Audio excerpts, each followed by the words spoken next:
शुरुआत करते हैं इस वक्त की बड़ी खबर के साथ। दिल्ली के वजीर आला केजरीवाल की रिहाइशगाह पर तोड़फोड़ का मामला दरपेश। बीजेपी युवा मोर्चे के कारकुनान पर है तोड़फोड़ का इल्जाम। आपने दिल्ली हाईकोर्ट में दाखिल की है अर्जी। पूरे मामले पर एसआईटी जांच की अपील की गई है। मनीष सिसोदिया ने केजरीवाल के कत्ल की साजिश का लगाया है इल्जाम। 8 अफराद को अब तक किया गया है इस मामले में गिरफ्तार।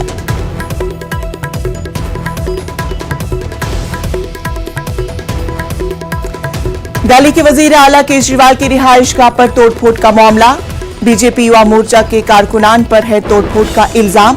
आपने दिल्ली हाईकोर्ट में अर्जी की है दाखिल। पूरे मामले पर एसआईटी जांच की अपील की गई है। मनीष सिसोदिया ने केजरीवाल के कत्ल की साजिश का इल्जाम आयद किया है।